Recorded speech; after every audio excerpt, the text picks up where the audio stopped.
I remember sitting on the crying, shower floor, and my wife walked in, and just had to, I guess, get back and learn and start learning, how to be a better salesperson, how commercial property works, and just keep grinding step after step and day after day. And I think at that point in time, I not long got over a cartilage implant, so I couldn't run, I couldn't cycle, and so you lose that ability to turn on the dopamine drip, which you've just lived on for the last 10 years as a professional athlete, and so it was very tough. From state of origin glory to starting over. Ever wondered what it's like to chase your childhood dream, reach the top, and then walk away from it all and start again? Today's guest is Adam Mogg, former NRL star, state of origin hero, and now a rising force in the real estate game. Adam shares a raw, honest look at his journey from being a standout footy talent in primary school to nearly walking away from the sport as a teenager after being pushed out by his own teammates.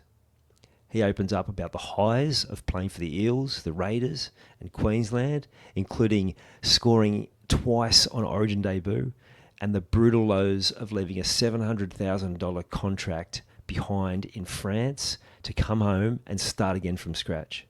This episode is packed with insight for any man navigating change, redefining success, and backing himself again, whether it's on the field, in business, or at home.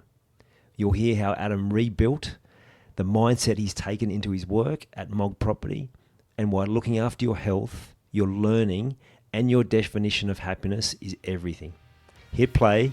This one's real, it's relatable, and it's full of heart. I'm Ian Hawkins, and this is Sport is Life.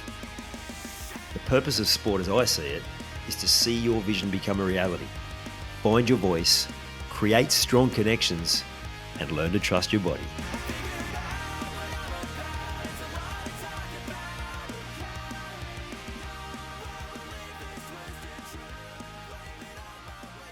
G'day Adam, how you going?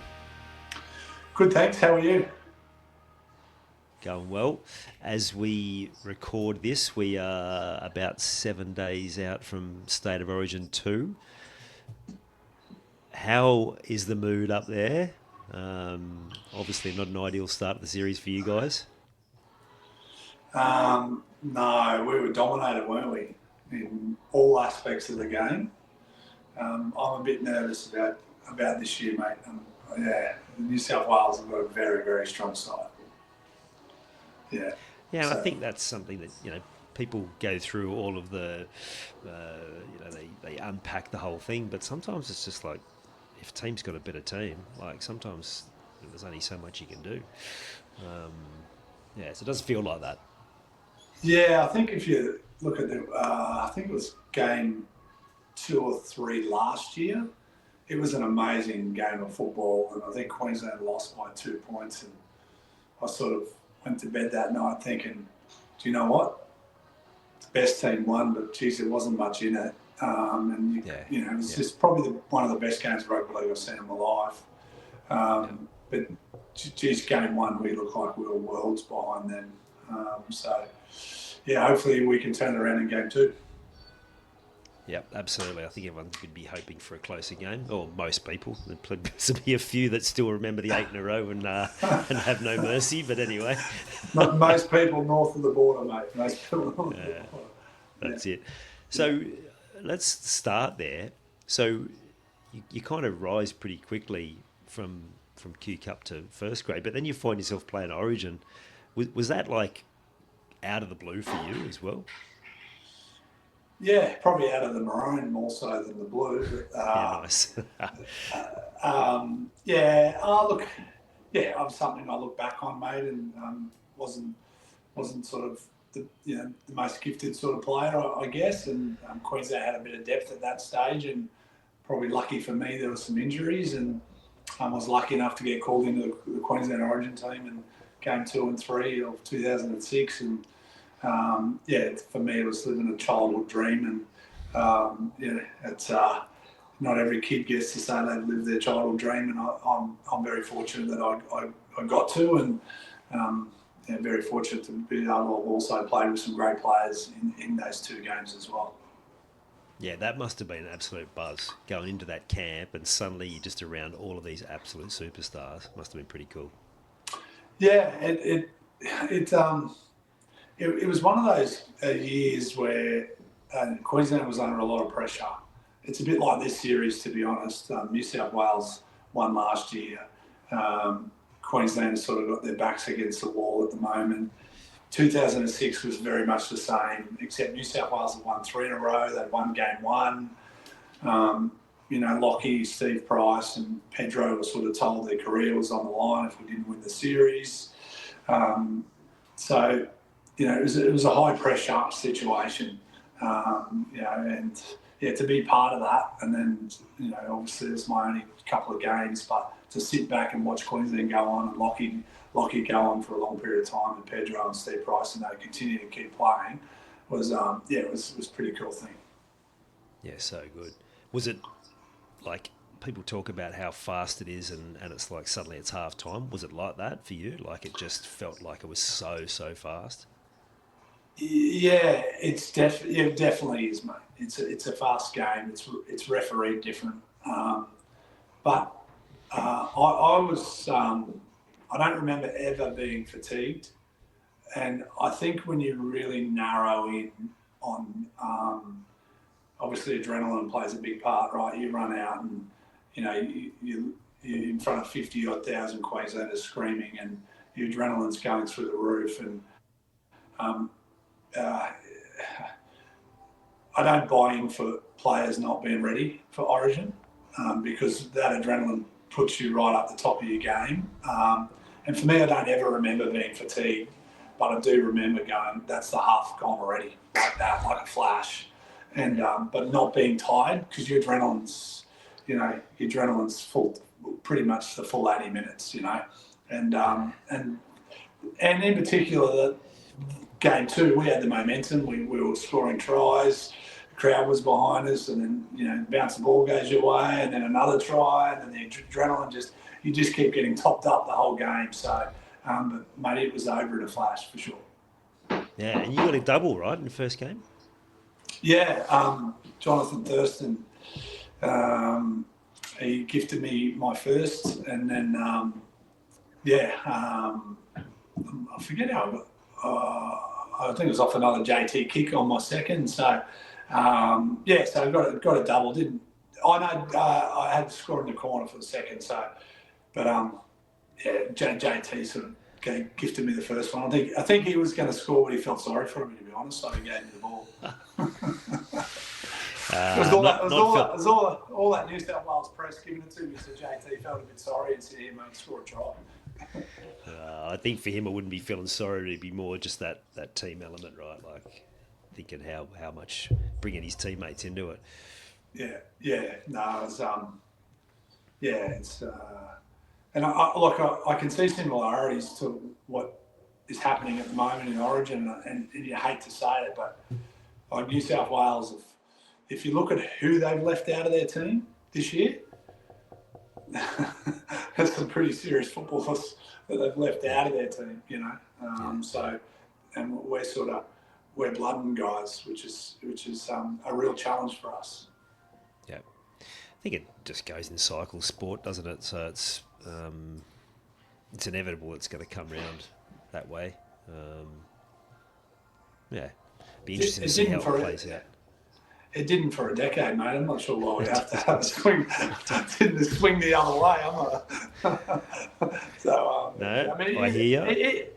Even during that decade, right, New South Wales had some great teams, and the games were unreal, and they were pretty well decided, within a couple of points. So it wasn't like we were dominant, but we weren't winning them easy type of thing. So. Game 1 for me is a concern. You run out of Queensland as a Queenslander in front of your home crowd, and the scoreline was flattering, and I think they missed all but one conversion. So mate, it could have been 26-6 at some goal. That's not good. No. you had some fair players in that block though, and you can't help but think if one of those players was playing on the opposite side, it would have changed everything. I even look at someone like Mitch Pearce. Like if he'd been a Queenslander, like it just completely changes people's opinions of him because like you guys are the better team. Like he's playing against one of the best halfbacks of all time, the best hooker of all time. There's a few other blokes in that team that might sort of best fullback of all time. You know, like you. Yeah, yeah, it's tough. Yeah, and that's probably my worry now is for Queensland. If you look at New South Wales, I mean, Nathan Cleary will finish the game as the best halfback of all time. And I'm a massive JT fan and Darren Lockyer fan, but those guys were never close to winning 4 grand finals in a row. Playing in 5, and how old's Nathan? 26 or something. 26. Yeah, like it's scary, mate. So and then they lost Mitchell Moses today, who's been great in Origin so far, and they bring in Lualai, who's a 4-time premiership 5'8", and so we've got our work cut out for us generally, mate. I believe that, and you look at Dylan Edwards at fullback. Well, if Dylan Edwards is not a fullback, they'll pick Latrell. If he's not a fullback, probably go to Turbo. It's mad. And then Pappenhausen, and then there's definitely and then could well have the best prop of all time in there too if he keeps going on the same trajectory. Yeah, mate. Like what a freak of an athlete, Freak, Payne, absolute Payne beast. And then on the back of that, look at who I rate enormously is the Penrith captain and lock forward. Yeah, huge. Mate, if he's going to finish his career as the best lock forward to play the game.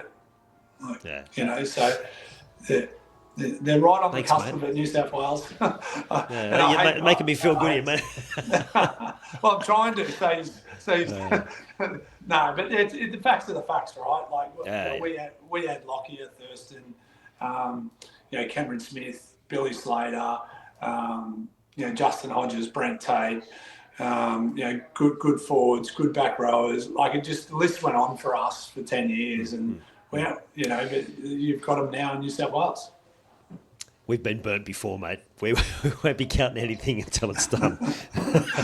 I just hope Laurie celebrates during the week. Yeah. It was interesting hearing them talking about how they're built a bit different, and they're not too into bonding nights. They're more just very professional and just want to get on with it. So that's interesting in itself. Let's get back to you. We could talk all night about this sort of stuff, but we've just sort of jumped forward a whole bunch of steps. Were you always someone who did well at footy when you were a youngster, or were you just someone that sort of got absolutely everything out of their ability? Yeah, I definitely did that. I played on the Sunshine Coast, and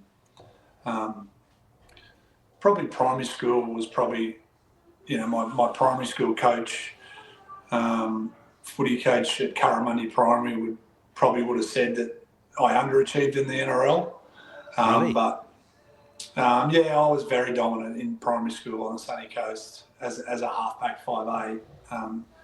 But mate, high school probably knocked me around a little bit, and confidence-wise, in a sense that all the guys I played with went to the same high school, and all of a sudden they didn't like me because I was a good primary school footballer, and that really knocked me around for I got penalised for being good at primary school, and took me a long time to get over that. Probably till sort of the back end of grade 12, really. And also my body changed. Went from short to tall, still a skinny kid, but I had a good year of football in grade 12, playing under 19s on the Sunshine Coast and a little bit of A grade. And that probably helped restore my confidence in myself as a footballer. Then ended up in under 19s in Super League, in the Super League days in the Cowboys. And that sort of got cut from there 6 months later and end up at Redcliffe Dolphins.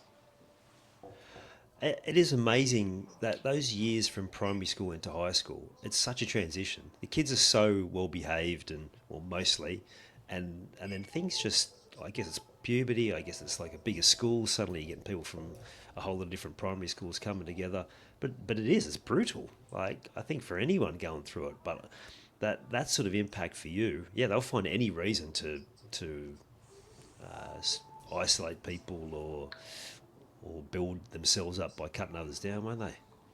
Yeah, and I didn't realise it at the time, but now I'm old enough to sort of reflect on it. And, you know, like in grade 7, and, you know, in primary school, like I'd score 3-4 tries a game. And my coach, like he just nothing but praise. And I think we won the primary school comp. If not, we didn't win it. We were sort of close. And then you go to high school thinking you're going to play with all the guys you played against, and I just wasn't comfortable. They just didn't like me, and they didn't know me. They just played against me, and so that really shattered me confidence. Took me many years to get over it. But yeah, look, that's life, isn't it? You learn from those lessons, and you know you don't know it at the time. But I reflected. I had probably at that point way more ability, and probably should have stuck at playing in the halves my whole footy career, but got a bit tall, ended up at fullback, and yeah, things changed for me a little bit, and I had to learn how to play in different positions. Yeah, right. So do you remember how you started getting that confidence back? Was it a particular coach or teacher or mentor, or was it like a defining moment for you? It was probably, we had a really good under-19s team on the sunny coast, and we had a really good side, and I went to fullback because we had a really good half 5'8" at the time, and they were mates, and we couldn't both play 5'8" and halfback, right? So, and they needed the fullback, so I was the tall, skinny kid, and the younger of the two, so I played fullback, and I really enjoyed it. Like, I wasn't the best player in our team, but we just had a good team, and I had a really good year, and then I ended up playing a bit of first grade that year on the sunny coast, and I think that element of being in a good environment where your teammates all of a sudden were some of your schoolmates, but they all wanted you to play well, and they all sort of, we all wanted to win, and I think that sort of restored my confidence to be able to go off, and that same year I trialled with the Balmain Tigers, the North Queensland Cowboys, and the Redcliffe Dolphins, and I got in all three. Yeah. And so I opted to go up into the Super League days into North Queensland on what really was a fictitious contract, but I thought I'd made it and I was the next big thing. Got up there and worked out pretty quickly. I was just one of many, and I was on a slippery slope. How old were you when you did that? 19. Yeah, 19. Was it living away from home challenging as well, or was mainly the football not being as you were expecting? Yeah, I was okay living away from home, to be honest. I found myself a job, and yeah, being in and around football, I was sort of was okay. And my dad was a sort of in oil and gas his whole life, so I'd always been used to sort of that bit of independence, and dad coming home for 2 weeks and disappearing for 2 weeks to work, and so that I was pretty comfortable in that space.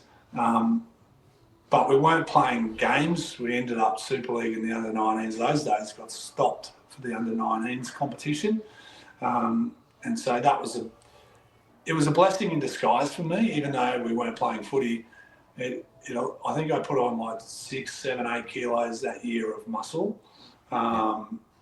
just because we trained and we didn't have many games. I think we played 3 or 4 all year, which were just trials. So it was a disappointment in a year, but it's probably one of those years that set me up to play Queensland Cup for the next 5 years. And how did you going from playing against kids your same age to men in Q Cup? You must have had some interesting experiences there. Yeah, and again, you sort of, I trialled for Redcliffe and they offered me a contract, and I was very lucky at 19 to be playing Queensland Cup in those days. There wasn't many 19-year-olds playing Queensland Cup in those days. It was a really, it was a man's competition. It was guys sitting on the fringe of NRL or guys that had been playing Q Cup a long time that could really play footy. but I was in a really good side, and I was a 19-year-old kid, and we had a very good forward pack, and they were rough and tough, and it wouldn't take a backward step, and so and we won the comp. We won the Queensland Cup that year in '97. Anthony Singleton kicked a goal on full time to win it for us from the sideline. How good. It was. I was blessed. I'm sort of, some of my memorable days are playing at the Dolphins. You're still working though at that point, I imagine. Yeah, definitely, mate. Yeah, I was a waterproofer back then, fiberglass showers, and then I did that for a few years and decided that labour and footy didn't go ahead, and so I ended up studying financial planning. Oh, okay, that's a fair shift. Yeah, I love the aspect of making money for people, and that's what attracted me to financial planning. That ability to help people make money, and sort of got my license, but I sort of steered those aspirations back into property as I sort of ended up playing NRL and realised you can have a bigger impact making money on property for people. Yeah, we'll get to your property journey because I'm really interested in that. Let's keep going with the footy. So, how many years later did you get the call up to come to Sydney? Brian Smith rang me, or their recruitment guy rang me 5 years later. I just 2001. I just got player of the comp in the Queensland Cup. Wow, playing fullback. Playing fullback. I played 106 games for the Dolphins, and I reckon 100 would have been at fullback. And and they gave me an opportunity, basically on the back of getting the daily end, so to speak, of the competition, and Awesome. And how did you find the transition? Was it as big a shift as? Or was it a shift? Was it that much of a difference in standard? Mate, I was ready for it. I was 24 and a half. I turned up in January of that season. Brian was lucky to sort of let me train with a full-time squad. I had a few dollars saved up, so I went down there to play footy. I wasn't on a full-time contract. I was on a match, and end up training full-time with the top 30. And and learned a lot so quickly. Learned a lot off Brian, learned a lot off players. Had some good players in those days: Brett Hodgson, Brad Drew, Nathan Kalis, Nathan Hindmarsh, Ian Hindmarsh, Jamie Lyon, David Violecki. Some really good players to learn off. But probably the biggest number one sort of teacher for me was Hayden Knowles. Incredible coach. Big admiration for that guy, and he basically put a yard of pace on me in about 2 months. And So is that acceleration, like off the mark? Yeah, acceleration and top end speed and turning, all the little things that make a big difference from, say, a reserve grader to a first grader. And I think that was the difference for me to be able to play first grade. Yeah, right. And so you must have gone well enough, because suddenly these Raiders show up and they want to offer you a decent contract. Were Para offering anything? Yeah, they did. They wanted to upgrade me into their top 30 for the following year.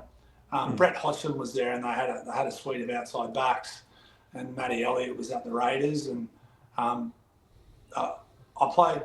only played 9 games for Para. My first 2 games, we beat Melbourne and Melbourne. I played centre. I'd never played centre in my life. And it's the only time I beat Melbourne Storm in my whole career on debut. Oh, good. And mate, I reckon we had 5 guys on debut that day from our reserve grade side. And wow. And we got the money in Melbourne. And then I was on standby for Brett Hodgson, who was playing Origin. And I think Hodjo ran into Gordon Tallis and he threw him outside the stadium. I was the guy sitting in the grandstand. And then Hodjo, I think, got injured, and I got to play that Friday night against the Broncos at ANZ Stadium. And and they were laced, the Broncos, very good side in 2002. It was like running out against the Maroons. And we beat them that night, Friday night footy, and I got man of the match, and which is something I look back on now. And Darren Lockyer was playing fullback, and I was playing fullback for the Eels, and so to get man of the match against a guy you admired was an absolute blessing. And then after that, the Raiders rung and said, "Hey, come down here. We want you to play in our outside backs."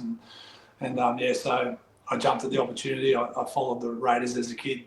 When Mal and Mickey Stewart and Laurie Daly were all playing, and so, and they offered me the opportunity, and Brian couldn't really give me much more than a base contract, so I had to take the decision to go to the Capital. Easy decision. You must have been thinking, how easy is this? How easy is this? That I've, we're beating the Storm, they're beating the Bronx. I've got man of the match against Lockyer. Simple game. Yeah. You know what? It's funny how you look back on as you get older, but the truth is, we played Friday night, and my roommate was Scott Donald, who's Scotty Donald can play footy. Like he was quick too. He could run, and he was 18th man. And Scotty Donald knows this. I woke up and I was sick as a dog. I had a fever.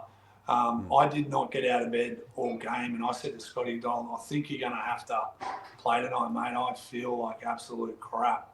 And anyway, I pumped the water into myself all day, and Panadol, and sort of slept all day and tried to eat, couldn't eat, and got to the game, and Scotty was sat next to me on the bus, and he goes, "How are you?" And I said, "I'm just going to do the warm-up and see how I feel."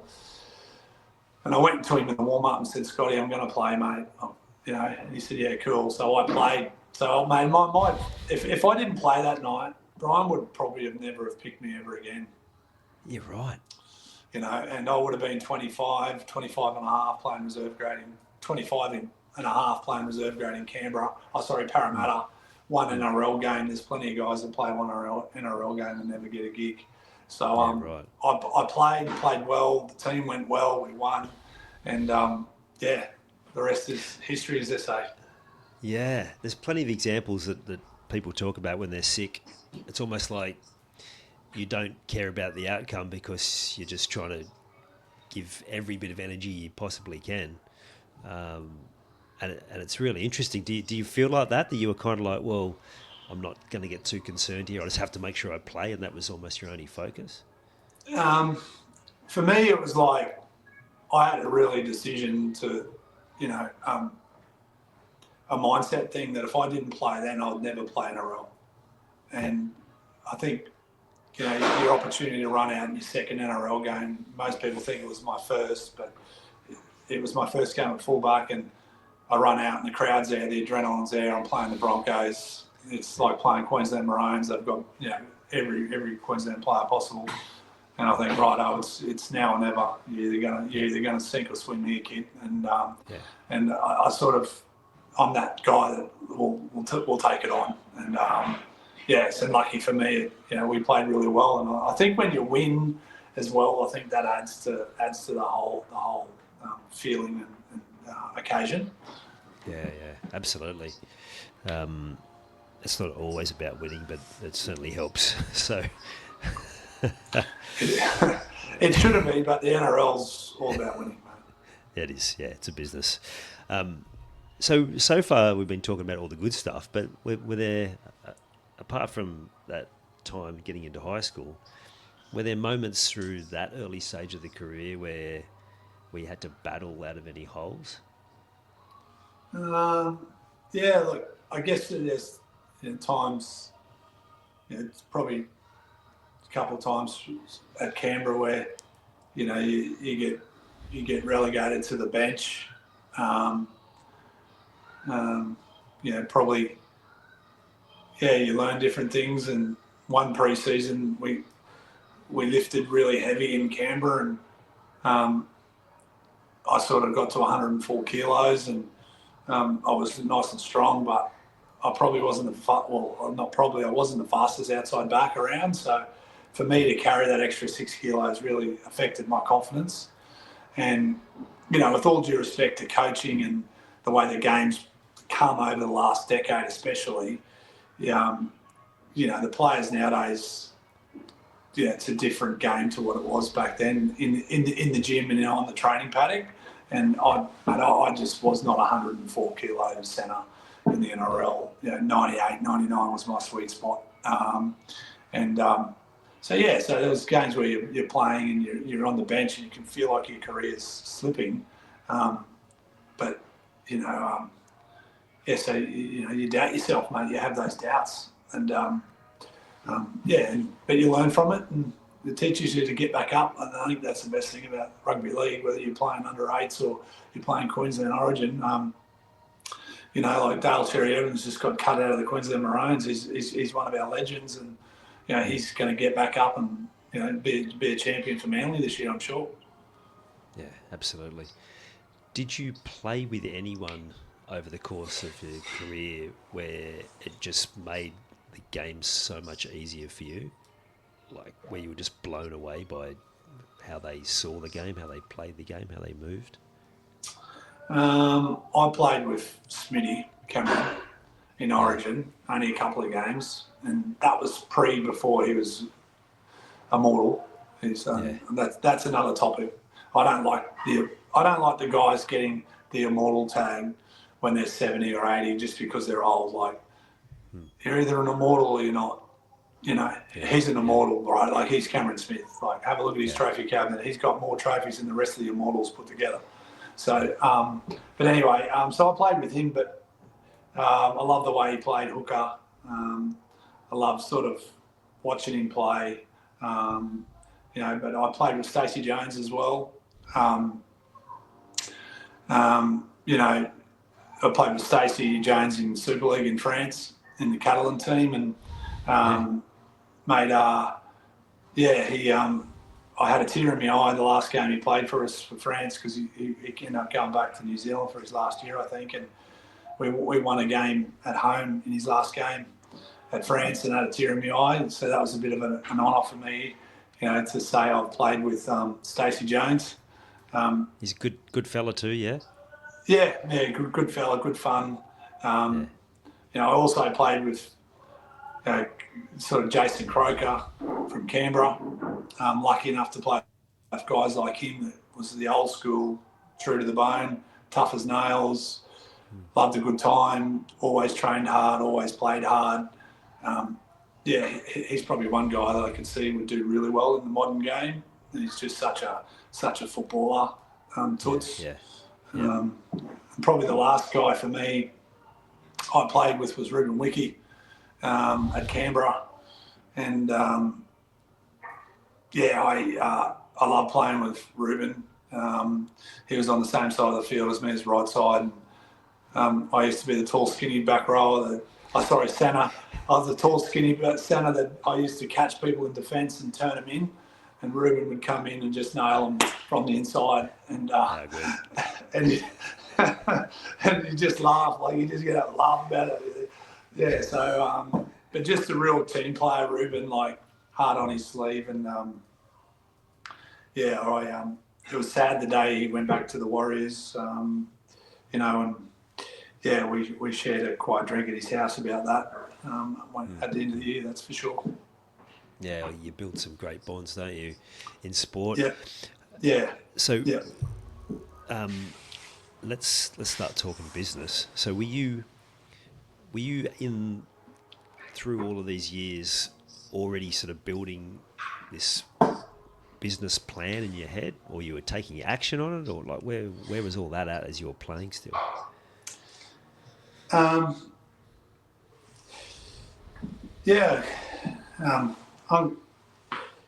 I'm going to be pretty honest here, and it's pretty hard to say, but I'm not going to mention any names, but I left France in my mind.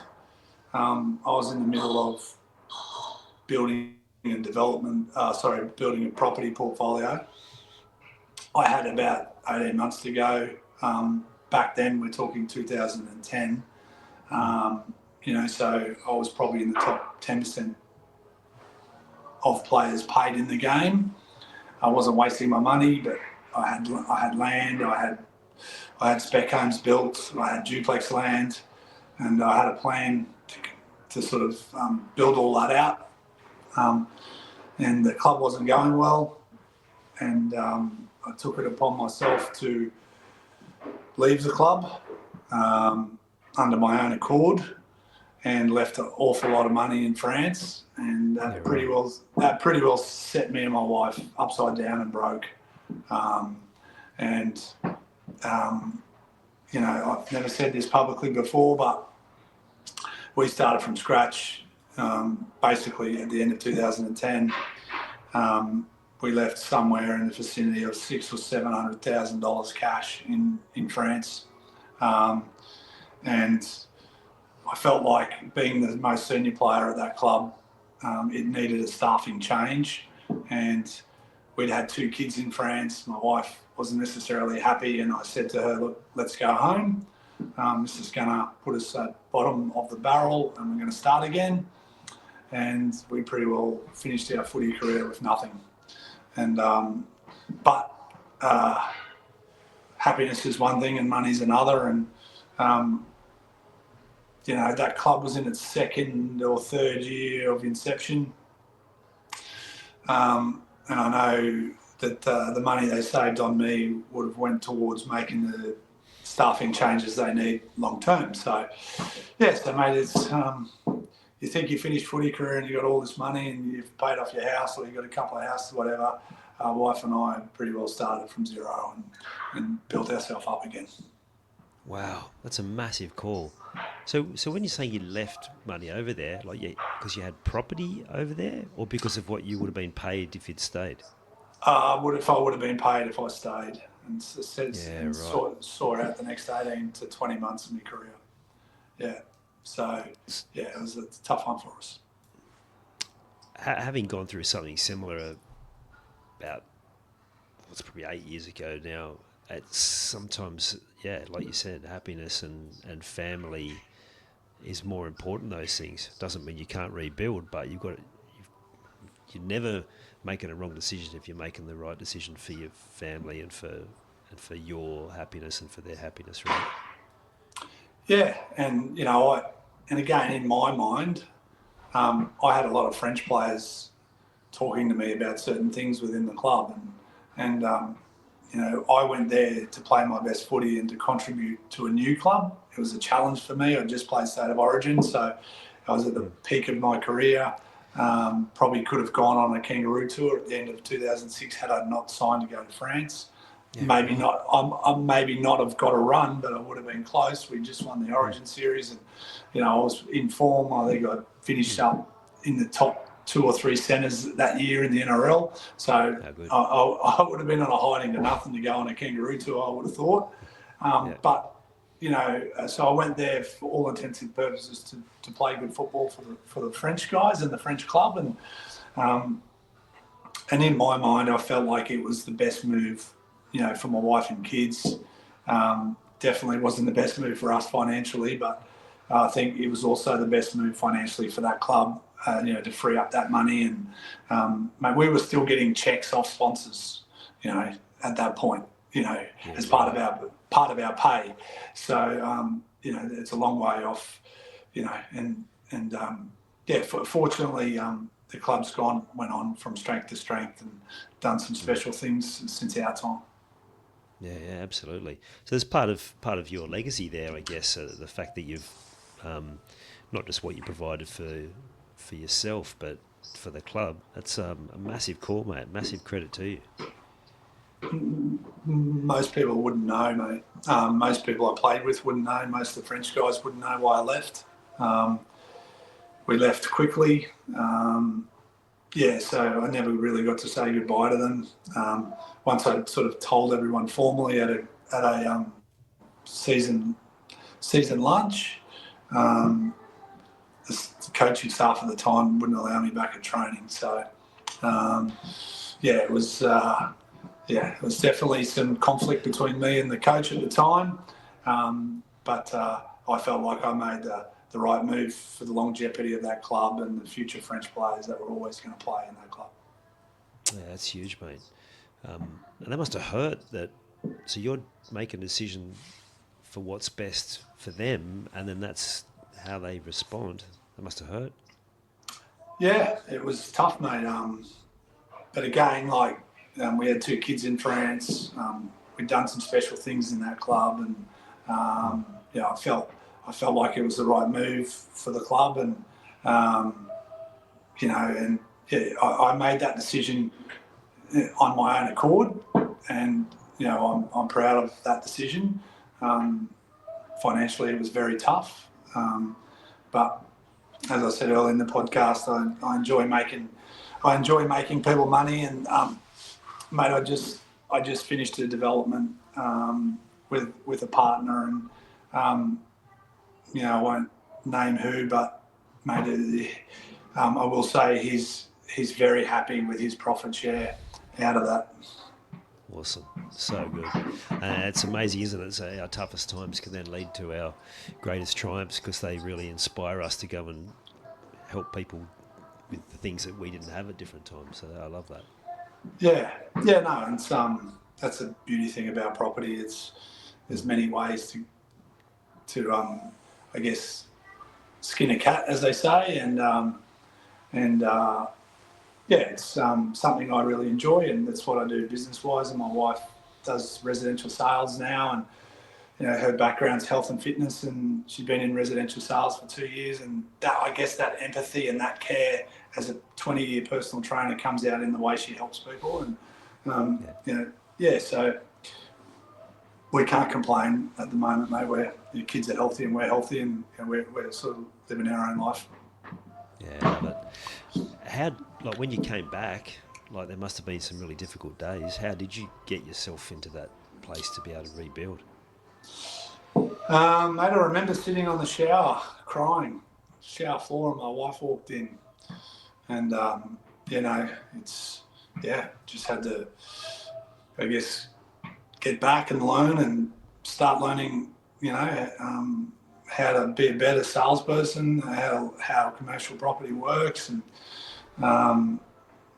and just keep grinding step after step and day after day. And I think at that point in time, I not long got over a cartilage implant, so I couldn't run, I couldn't cycle, and so that you lose that ability to turn on the dopamine drip, which you've just lived on for the last 10 years as a professional athlete. And so it was very tough, and we end up back at my parents' house with two kids because we couldn't afford to pay rent. So mate, we were at the bottom of the barrel,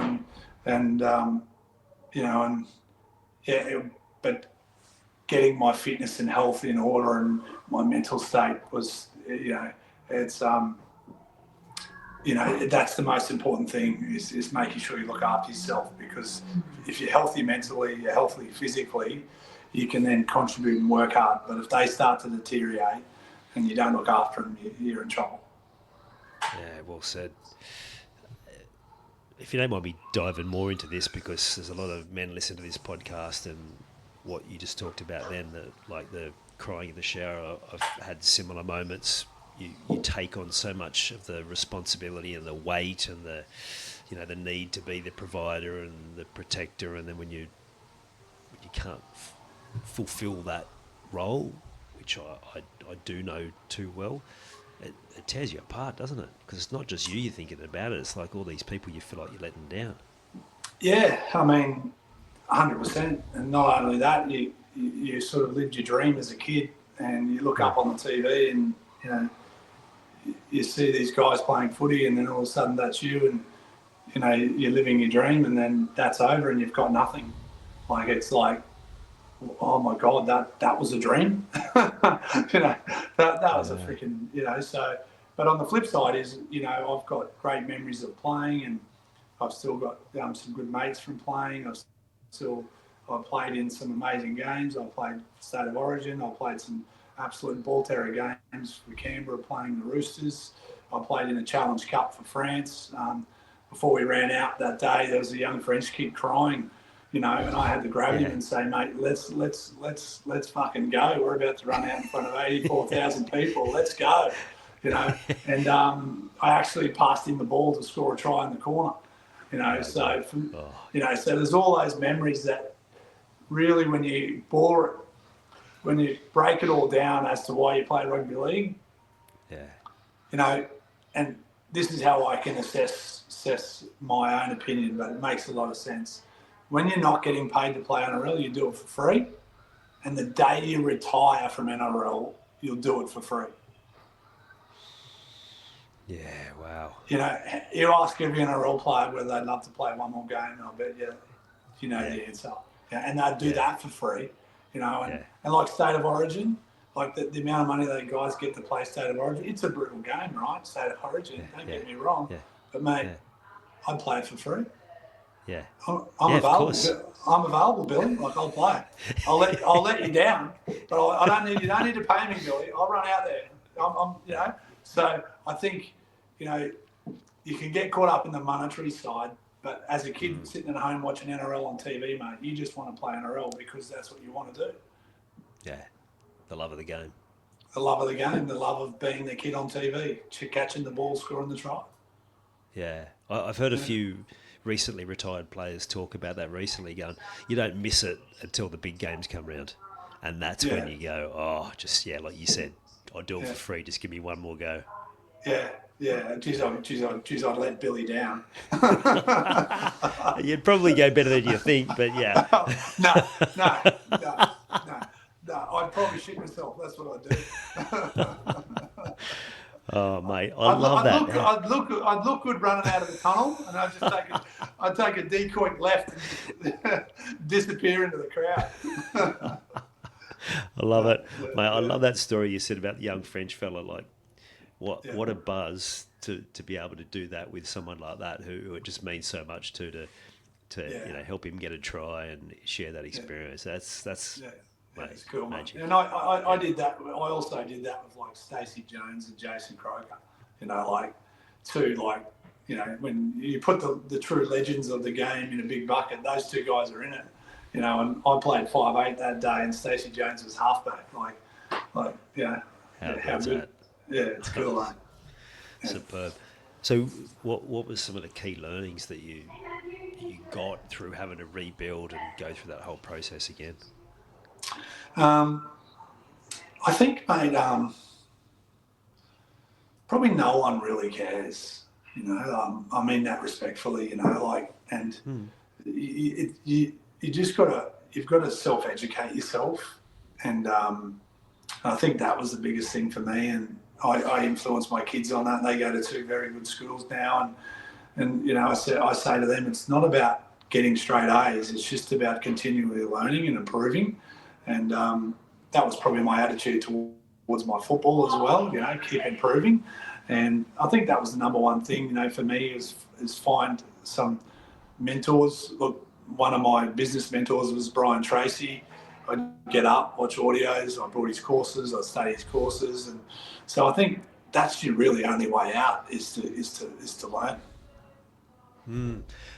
It's funny, like, we'll take the rugby league career out because there's no comparison there. But from everything you're talking, from that sort of rock bottom moment forward, it's like so many similarities. Because for me, it was Jim Rohn and it was Les Brown, and I would listen to those guys again and again and again. And sometimes I found it quite tough because it was like you knew you had to really push yourself, and that was quite confronting. But on the other hand, it's like you knew you had to just keep pushing yourself and keep showing up, keep listening, keep following the directions they were giving you. Yeah, and I think we can easily get caught in comparing ourselves, and I'm still guilty of it today. Like, you know, I know guys that I do business with that are worth $100 million. I know other guys that I've just sort of been partners with that are worth more than that. And you compare yourself to them, but, you know, I think as males, you have a bit of egotistic around what you consider successful and wealthy. And, you know, I think, but at the end of the day, everyone's got problems. Everyone's got their own issues in life. And I think if you focus on what your life is, what success means to you and your family, and what happiness and health is, and I think if you get that in line, and stick to that, and not like, I mean, we'd all love the money of Donald Trump, but geez, we'd all hate the problems he has, Yeah. And I think that's where I've come in my life. Just stick to where I want to go and my goals, and surround myself with good clients and people I want to do business with, and just focus on that rather than trying to worry about the big goal ticket. Yeah, absolutely. Because whether you're looking at people that you perceive are above you, in whatever sense that is, financially or otherwise, or below, you're giving yourself in either inflated or deflated view of where you're at instead of looking at your own path. So it's a great point. Like, you just got to come back to your own journey. It's the only thing that matters. Yeah, and I think the hardest thing being a professional footballer is, and this probably goes for everyone involved in the game, coaches and players, you're constantly judged. You're constantly judged by fans, you're constantly judged by your teammates, you're constantly judged by your coaches. And so when you leave that environment, it's hard to stop thinking, what are people thinking of me? I found it extremely hard. What do people think of me? Well, I don't know. I'm a good person. I do lots of good things. I'm in Rotary. I love helping out Rotary. We've got Rotary tonight. Um, you know, mate, we've saved someone tens of thousands of dollars last year to help them out and things like that. So I'm a great person, but you're used to being judged, and it takes a while to actually realise and go, well, it's not. I don't really care what people think, because I know we do good things. Is that across the board? Because I used to work at Fox Sports for years, and you would see some of the footballers come in, and you could see that they felt quite insecure in those environments, because you'd see they were looking around to see if you're looking at them, and like not looking that confident. And I guess it's that, isn't it? The constant judgment. And you think about what it's like now, like they get bombarded on social media with all sorts. It's like gone to a whole other level since you were playing. Oh, mate, could you imagine if there was social media around when Alfie Langer was playing? Yeah, well, he would have been in trouble every second week. Johnny Raper said the same thing. Yeah, and like Alfie's like a legend. Like, I love him, right? But he's on the record for jokingly saying, and jokingly I'll use lightly, but he would say, after a game he'd go and drink to get invisible, because really he was just there to have a good time. He didn't like the attention, but he's just there to have a good time, and so he'd drink to get invisible, which is really code for people are just constantly judging me, and that was his way of probably escaping. And now with social media, mate, like it'd be extremely tough on players, like all the time. There'd be photos, comments, all that sort of stuff. Yeah, so I'm probably lucky, getting back on the footy side. I'm lucky that I missed it, because we had some larrikins and guys that had a good time on the drink, and social media would have killed them, and I can remember a funny story, and he won't mind me telling this, because he's a funny guy. I played with Ryan O'Hara, and Ryan O'Hara played for New South Wales, and he had a couple of really good years for Canberra. Probably the same time I had my best years as well. And we had Mad Monday in Canberra in a bar in Canberra City, and it was 5 o'clock peak hour on a Saturday afternoon, peak hour Canberra. Ryan was nude sitting in the bus shelter in Canberra City, and I mean nude, not nothing, zero, and he was sitting next to a guy in a full suit with a briefcase. And we're all across the road. And when I say all, everyone included, laughing, like he's doing nothing wrong, right? He's just nude. And it was funny and didn't hurt anyone, didn't talk to anyone. It was just a G up. And imagine that now on social media, yeah. So, but in saying that, the game's changed. The education's great. They know it. The finance, the ability to earn a lot of money now is much greater. My first year at Canberra, I was on 80 grand. Now you can be on 150 and not even be playing first grade. You can earn $1 million or more if you're good enough in the game now. So it's changed commercially, the game, in the last sort of decade or two, and it's just not acceptable now. And but yeah, and so it's probably lucky it wasn't around in my day. So now, as a business owner, you're having success, you and your wife, in the property game. Like, what can you pass on to the listeners about something if they're at that point where they're going, okay, well, I need to be doing something different. I need to change financially or otherwise. What's a couple of pieces of good advice you can give them to keep them heading in the right direction? Look, I think we're not we're never going to be the next Ray White in Australia. I know I've toyed with growing a big business, and I'm not a corporate guy, and so we're really small. And some of my good mates, one of them started a large insurance company. It's a multinational insurance company, and I've spoken to him about it, and he said, "Oh, look, stay small." And I think the hardest thing is you either stay really micro small. I mean, there's myself and my wife and one other young guy, Jack, who's helping me out in commercial sales and leasing. We're in the middle of finding a really good admin person, and then that's it. And I think that's about as small as you sort of can go, or you've got to go really big. I think that's, from talking to successful guys, that in-between bracket is super hard. And so we've decided to stay really small and have high service, and really control and do the right thing by people and fuss over them. And my wife does that extremely well. And so that would be one thing. And I think the other thing is, look for little ways to always improve. And I think if you're doing that and you're improving your health, and don't try and be perfect. Just try and find ways to improve. And when you don't have a good day, it doesn't matter. Just start the next day a little bit better. And and I think that'd be the two things that, for me, just if you're going to go big and go all in. If you're going to stay small, stay small. And but just find ways to improve. I love it. I can tell for both you and your wife, looking after people is a big driver in the whole process. So what are some of the things that you guys do differently to make sure that your customers and the people you connect with and your network feel the love from you guys? Yeah, probably the one thing that happens in real estate that is agents are very big on days on market. So when you list a property, the so-called goal is to sell the property, as quickly as you can, and that's driven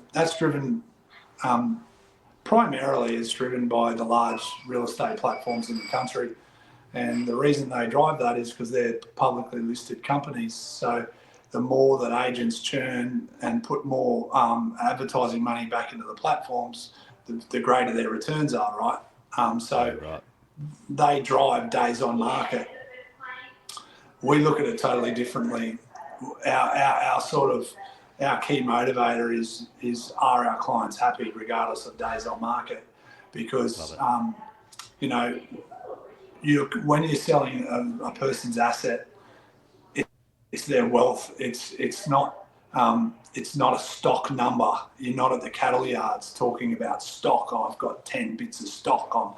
I've sold 100 bits of stock this month. I put $1 million of commission in my pocket this month.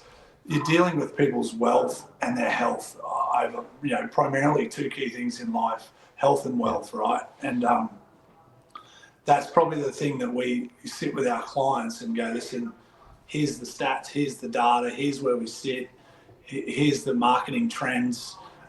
We could easily say that your property could sell tomorrow for 800 grand, but you want 900 grand.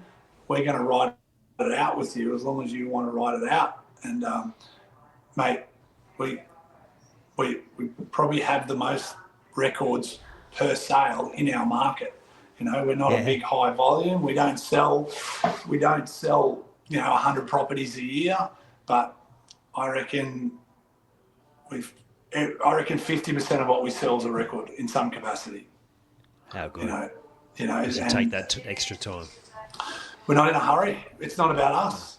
It's about our client. It's about trying to do our best for our client. And if that takes 100 days, it takes 100 days. If it takes 10 days, it takes 10 days. Ultimately, it's their wealth. And I think we adopt our previous life as a sports person and a 20-year personal trainer. We adopt it in our business. We're there to help you. You play football. I played footy for my teammates, as well as myself. That was the reason why I didn't want to let my team down. And we adopt that in our business. And I'm super proud of my wife. So good, as I'm sure she is of you. Just thinking that whole time, like you said, your wife found you, and I'm sure she lifted you up a fair bit when you went through that time. But was that really challenging for you guys as a couple as well? No, we're best mates, and we brought a health club together. We sold a health club together. We're in real estate together. We are true best mates, and we've probably had, we've been together. I've got to be careful here. We can edit the number if you get it wrong. 24 years or something we've been together, and we've probably, I could count on one hand how many serious arguments we've had. That's awesome. We are genuinely best mates, and we do everything together. And I've never ever sort of stopped my wife from wanting a career, chasing her passion, and it's just that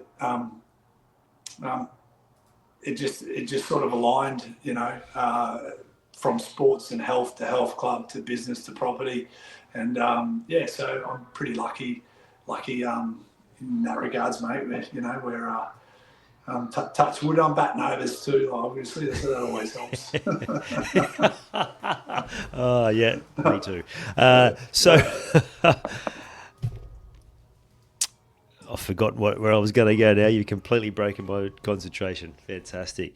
Mate, I think what you've said there, and that's been a bit of a theme throughout, is like just how important the important things are, and how often we can get dragged off course on what that is and get caught in bright lights or big numbers or whatever it is. And mate, it's massive credit to you for like sharing what you shared and being able to own that. And mate, it's huge, and I appreciate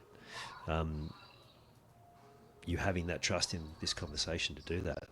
Thank you.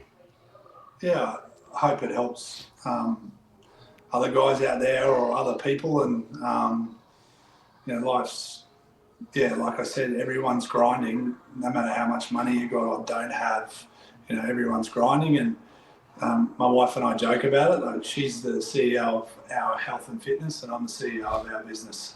And and that's the way I want it. Like, I'm a tall, skinny fella, and I can carry weight and not height, and sort of most people won't know. But my wife knows when I train every day, and my mental health and my motivation's really high. And so that's why we joke about the CEO of health, and I'm the CEO of business. So it's so hopefully some people out there can get it, realise that it's no matter where you are, it's where you're going. Absolutely, mate. Thank you so much for coming on, Adam. I appreciate it, and again, massive credit to you. No worries. Thanks for having me, and hope it all goes well. Thank you. Cheers. There's a heap to take from Adam's story today. How moments in childhood can shape us for decades, how reaching the top doesn't mean you're set for life, and how powerful it is to have family in your corner when you need to start from scratch. If any of that hit home for you, now's the perfect time for you to reflect on your own game plan, where you're at, where you're heading, and what success really means for you. That's exactly what my game plan training is designed to help with. It gives you clarity, direction to move forward with purpose, and especially when life throws you a curveball. Check out the link in the notes. You've taken the time to listen to this whole episode. Now it's time to take action. Commit to one thing you've learned today and make it happen. And to avoid any obstructions, join the Sport is Life movement by clicking on the link in the show notes.